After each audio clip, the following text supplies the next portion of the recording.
Hi everyone. Today we have a very exciting opportunity. I am officially interviewing my first driver, and it is Tabitha Ambrose. Now, if I am correct, you are doing, or you have been doing, I should say, the Formula Ford Super Series. Is that correct? Yes, that's correct. The Formula Ford Super Series is a part of the High Tech Oil Series, which runs under TA2.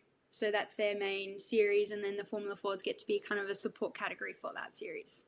Yeah, awesome. And how has that experience been so far for you? Well, I started in go karts, and then I moved up into XLs, and now I'm racing an open wheeler car. To be honest, the Formula Fords has kind of been kicking my butt.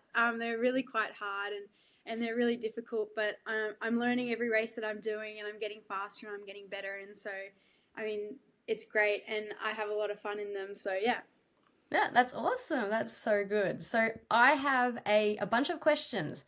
We are going to be starting. I have to ask about your dad and his kind of legacy he's put onto sort of the motorsport industry, I guess you would say.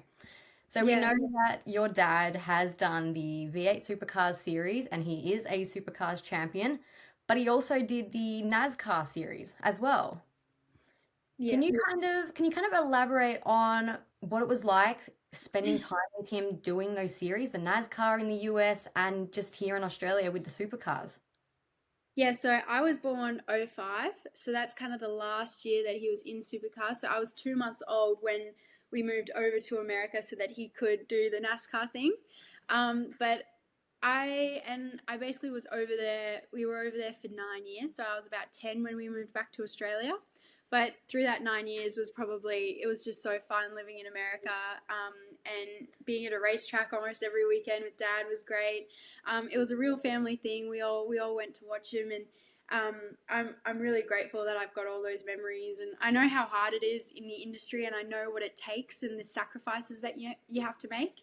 And so, just Dad having done it himself, he obviously understands what you have to put in to get something out of racing. So, no, it was an awesome experience, and yeah, I'm so grateful that I got to be a part of his journey, and now he gets to be a part of mine.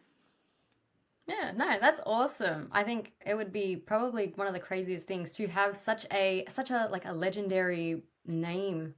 Is there any kind of pressure with that having that last name? Is there any kind of pressure to it? Well, it's so funny you say that because from Dad's side, there's no pressure. Dad doesn't put any pressure on me. He says, if you're not enjoying it, we'll just stop. Like it doesn't matter how far along the road you go, you can always just kind of pull the pin on it, which is not what I want to do because I've got the bug and I absolutely love it. But even just from outside, from other people, there hasn't been that pressure because I'm kind of in a way. Um, I'm trying to get my own racing under my belt, and I'm learning, and I think people understand that too. And so we don't actually get compared quite as much. And I think that's also, I don't know, it's just really interesting that people are quite supportive, and they love to get around it too. So Yeah, no, that's really good. That is, I think that's probably one of the scariest things is, yeah, the legendary last name and whether or not you do have the pressure or not. But it is nice to hear that there is heaps of support and you've got this big support group of people that know if you don't want to do it anymore, that is okay. You don't need to live up to the expectation or have that expectation, of course. yeah, absolutely. And because of the whole family thing, so Dad was supported by Protec in the V8 supercar era. I don't know if you can see it on my wall, but so Protec, it's a big family thing, and Dad's grown with Protec, and so now I'm super grateful that I get to run Protec on my Formula Ford as well. So we're running Protec number 45 as a part of their 45-year anniversary, and for Protec, their it's all about their stores and their owners. So it's a big generational thing for them as well. So we get to kind of show this generational thing with Dad and I as second, third generation because my pop raced, and then for some of these chain owners of Protec, it's also a generational thing for them too because they get to pass it down and they're passing it down through their family. So it's this big give and take that we get to do with Protec, and I'm just so lucky I get to have them on my car.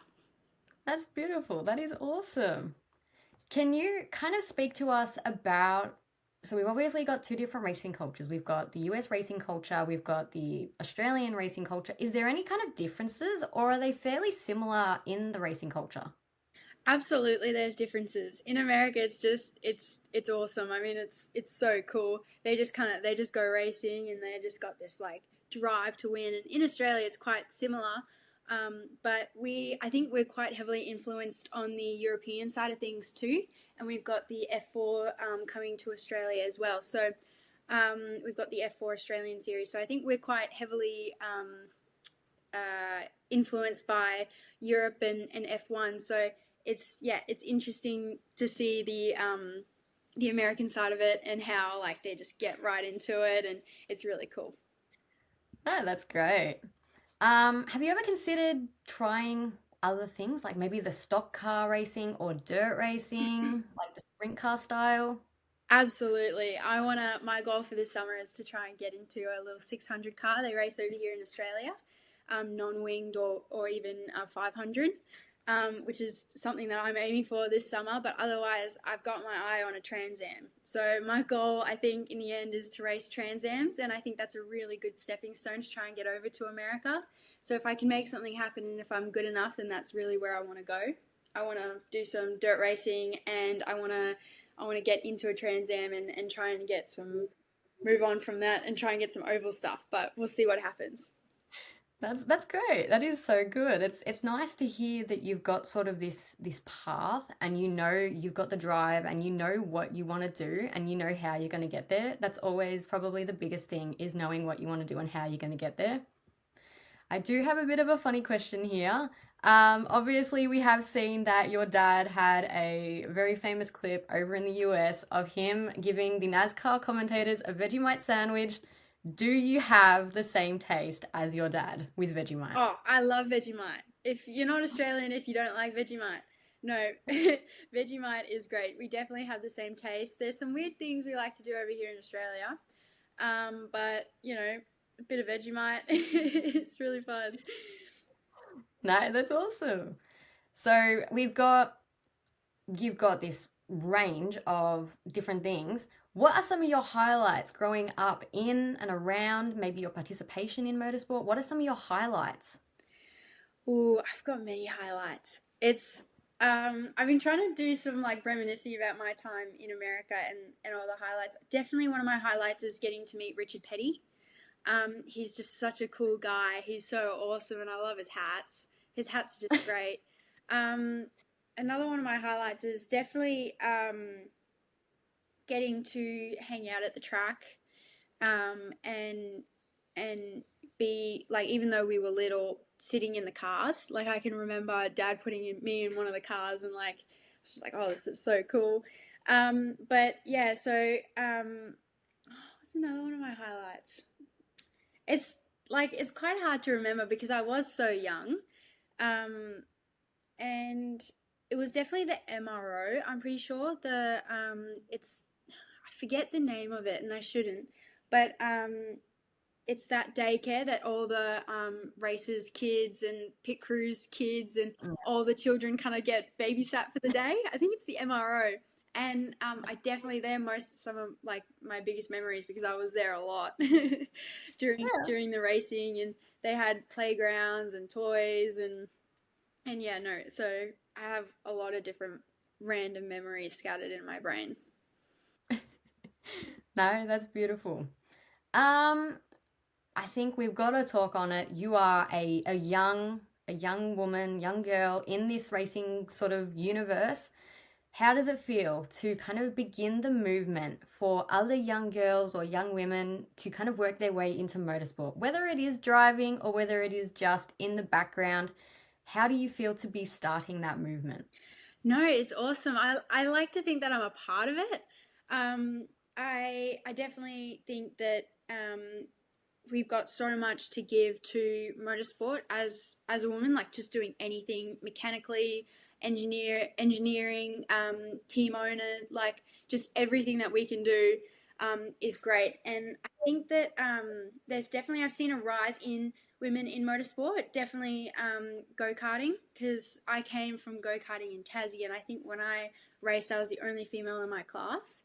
And now in Australia, we've got races like the Pink Plate, and it's like an all female go kart race just to support it, just to be like, look at all these other girls, and you get to race against your friends, and it's just a thing. And I think everyone gets around it, especially here in Australia. I don't find that anyone's I haven't found that anyone said anything nasty like, oh, women shouldn't be in this sport or anything in Australia in our community. Like, I think it's all been very positive and everyone's been really great. So, it's really cool to be a part of this community, and getting to fly the flag of women in motorsport, and yeah, but I don't think that it defines me as a driver. I think that when I put my helmet on, I'm the same as anyone else out there. I definitely find that, like, I'm like, oh, he set a quick time. Let me go out there and try and match it. Like, I just don't think once you put the helmet on, you're just the same as everyone else. And so I think that's the great thing about motorsport, is that, you're not disadvantaged in any way. Yeah. I totally get that. I've seen in the differences between sort of the communities around the world and their opinions on the motorsport side of things. I think Australia is probably one of very few that I don't see much favoritism to men or women in the sport in itself. You can be both, it could be either or, and I think everyone would be happy anyway. Hmm. But I think it is great to see that there is a like quite a significant rise, I think, in young girls participating in go-karting to make their way up because that is what they want to do. And it's not just like a little side hobby that they do on a random Saturday. It is something that they are passionate in and are really pursuing to try and get there. Yeah. It's great to Yeah, see. no, it's really awesome. And we have programs like Girls on Track, which travel around Australia to the different schools, and they're like, hey, like, it's something that you can see and something that's in front of you, because if you don't see it and see it going on, then people don't really know. So, yeah. Yeah. No, that's great.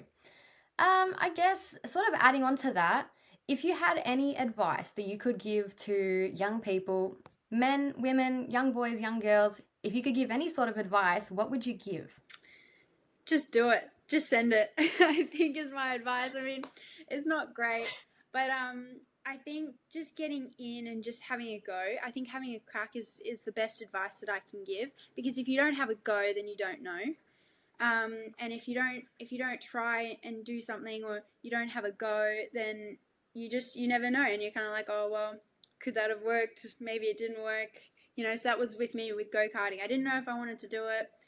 And then I hopped in a go kart, and then I got the bug, and then I hopped into a car, and then I got the bug. So if you don't have a crack, then you don't know what it's going to be like. And don't be scared to have a crack, because there's people like you in the same situation, who don't really know. But yeah, No, that is amazing. That is really good. I think that's probably the best advice you can give in general is just go for it. Just give it a try. And you know what? If it doesn't work out, that's okay. You just try move something on. else. Yeah, you just move on to the next thing, and, Exactly. and have a go at the next thing. I mean, there's no limits, and if you have a crack and it doesn't work, just try again. Yeah, exactly right. That is exactly right. And sort of the last question before I move into some fan questions, because we do have a few fan questions for you. I would just say, what do you think? It's going to be a tough question, but what would you think would be the best method to kind of introduce women into racing? Because at the moment we've got, like in the Formula One, we've got the F1 Academy series. But is that the best way, or is there sort of a different way, maybe a scholarship or a system that funds women into any series they want rather than giving them only the specific series they want to go in, but maybe it's not what they want to do? What would you think would be the best one? Well, I find it hard having a women's only championship, because I think for racing, you just want to race against the best, and you want to be a part of the best. I think the biggest thing to support women in motorsport is to just be seen, be around, and have that support too. So just the backing of maybe the series that you're running in. And I think the support is the biggest thing, because we can do it. Like, women can do it. They can race. Yeah. We've had some of the best female drivers, female female drivers just come up from the leagues. Like Sophia Flores, who did the racing over in F3, I think she did. And then she went back over to America and she's racing in Indy. Um, I forget what series she's racing over there though. But yeah, I just think definitely having that support, um, the backing, um, yeah, and I don't know what else. I think having a scholarship series would be pretty fun. But I like the idea of just racing to be one of the best races. You know, just getting around everyone else, being in the same series, and just having a go. Yeah. Yeah, so just kind of no sort of segregation type thing, no specific female only series, and just go for it with the men and just see how you Well, go. yeah, and the support too as well. Like the programs like Girls on Track are really great for that. Those up and coming girls to get their foot in the door, and yeah, just support from teams and the governing bodies. Like for example, Motorsport Australia, they've got that big push to get women in the sport as well. So, and I think that all really helps. Yeah, perfect. Now we have 9 fan questions for Ooh, you. So okay, we asked a variety of people, and we have some fan questions. They go from racing to some of the most random questions, but we will just rapid fire them, okay, and you can just answer them as you let's do please. it. So we have, what is the most challenging thing for you when competing in motorsport? Ooh, I think the most challenging thing for me is the post race blues. When you come back into the pits and you know you're going through all the data and you're rewatching the videos and you're like, dang, I could have done that different. I think that's the most challenging part because then you just want to get back out there and have another go at that situation again. But yeah, no, I think that's the most challenging, the post race blues, because then you're just like, oh, that was a crap race, and you know you find that it's hard to pick yourself back up. But when you do, and the highs are so high that it's worth it anyway. Yeah. And what would you say would be the easiest part? Ooh, I think I think the I think um, being like trying to make it in motorsport, I think 10% of it is the actual racing part. And I think 90% is the hard work that comes behind it to get you to that part. And so I kind of think that even though racing is really hard, being out there on the track and, you know, making the dive bombs, I definitely think that that's the funnest part about racing, obviously. But Yeah. the hardest work definitely comes from behind it. But I think the easiest part would definitely be the actual racing side of things. Yeah. Can you describe Formula Ford in 3 words? Tough, fast. Um, okay, can I try again? Can I go again? Yeah, Can I you're start again? I'm fine. gonna go. Okay, Formula Forward in 3 words: open, tough, challenging. Is that? I don't Perfect. know. I guess so because it's like No, open wheel, tough. yeah, That is, yeah. yeah, perfect. Who is your favorite character from the Cars movie? Because I'm sure we've all got one. Oh, like I'm gonna be so basic here. It's Lightning. It'll forever be Lightning McQueen. He's my favorite. Like, and he's always gonna be my favorite. I think it suits you Though perfectly. Suits I you do perfect. have a soft spot for Mater. Oh, I don't don't we know. all, Yeah. honestly? What are some things that you do before a race to kind of prepare, get in the mindset, and get yourself I ready? wish I was better at getting in a headspace before the race, but honestly, I think for me, I get in the car really early. I find that I get in the car 15 minutes before I'm supposed to be on the dummy grid because then I get to sit there and no one can really talk to me because they can't talk to me through the helmet anyway. Like it makes it kind of hard. And so I sit there with my earbuds in and try not to fall asleep. And I'm just like really like relaxed and zenned out. That's what I like. No, perfect. Just getting in the zone, just trying to avoid all Yeah, kinds of contact outside. absolutely. How different is Formula Ford from, say, other cars or other racing series you've done? So Formula Ford is definitely one of the toughest series that I've done, if not the toughest series that I've raced in. Um, the cars, they're only 500 kilos. I think they're 510 kilos with a driver in them. And so they're super light. And especially in the rain, because they're so light, they've got no grip on the track, and so it feels like you're ice skating across the surface. And just the level of drivers in the cars too are really quite high, because they're some of the best drivers in the country trying to make it to the big leagues, trying to make it to supercars or a similar series. And so it's just such a high standard of drivers, and as well as the car setup's a really big thing too, because there's not much to them. Setup is a really big thing, so it's just a great stepping stone to learn how to set up a car and how to drive to what you need, and kind of how to just get that feeling of that feeling of drifting to then power through is huge. I could talk about Formula Fords all day.